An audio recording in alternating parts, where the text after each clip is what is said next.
Hola a todos, aquí con mis pelos alborotados, soy Alejandro Guillán, soy escritor y fotógrafo y hoy quiero hablaros de los micromundos. Uno de los aspectos que existen en cada libro que escribimos y leemos es el de los micromundos. A la hora de desarrollar una trama, situamos esta en un lugar y espacio concretos, que acompañan y ayudan a desarrollar esta misma trama. Estos lugares, por su situación, por el ambiente, por las características propias del lugar, el aspecto humano, etc., se relacionan en mayor o menor medida con los personajes de nuestro libro, sus conexiones, directas o indirectas, etc., tejiendo, elaborando y haciendo que la historia avance a través de un ritmo, de un tono, de un color concretos que lo van a hacer verosímil, creíble y coherente.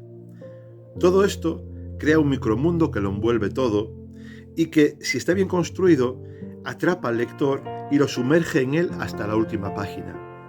Es por ello que al escribir de una manera consciente y trabajando bien cada aspecto de nuestro libro, nada queda al azar, lo que no significa que no haya originalidad. Todo lo contrario, cuando tenemos claro qué queremos contar, con quién plasmarlo y la estructura principal del texto y lo que queremos escribir en cada escena más o menos, podemos dedicarnos de lleno a la parte literaria y creativa de plasmar con nuestras palabras, con nuestro estilo y personalidad la historia y, por extensión, mostrar el micromundo que hay en ella. ¿Y qué hay en ese micromundo? Una historia concreta, personajes coherentes y que tienen sentido en ella, ambientes concretos en que se mueven los personajes, ya sea el ambiente familiar, el social, el del ocio, el laboral, el personal, etc.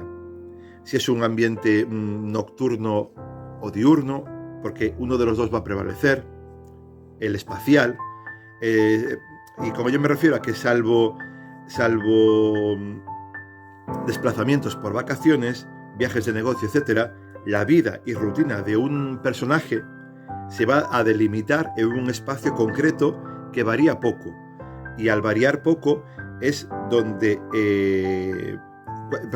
cuando varía es cuando la trama cambia. Hay un lenguaje, unos gestos, unos códigos y una comunicación no verbal concretos. Hay una manera de entender la realidad que les rodea concreta en el que influye. Por ejemplo, pues no es lo mismo situarlo en un exterior, en un interior que en la costa, en una ciudad, un pueblo, una aldea, etc. Si hay multiculturalidad en ese lugar, el tipo de edificaciones, el país, la comunidad autónoma, etc., los valores de la sociedad de su lugar, etc. Es decir, cuando nosotros tenemos en cuenta ese micromundo, tenemos que aportar no solamente información acerca del lugar o del supuesto lugar en el que está, sino en cómo es la gente, cómo es su estructura social, sus valores, sus creencias,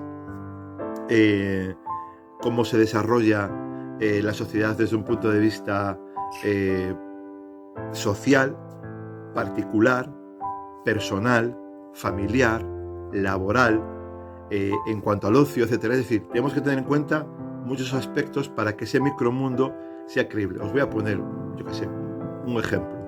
Si nuestro personaje es policía, se va a mover con personajes que están conectados con su trabajo. Se va a mover en espacios donde su trabajo se ha de realizar. Va a haber situaciones relacionadas con su trabajo. Y seguramente toda la trama del libro va a tener que ver con su trabajo en el espacio en el que se mueve ese personaje. Por lo tanto, ese micromundo hay que mostrarlo, hay que desarrollarlo y tiene que estar conectado con el personaje y con lo que hace.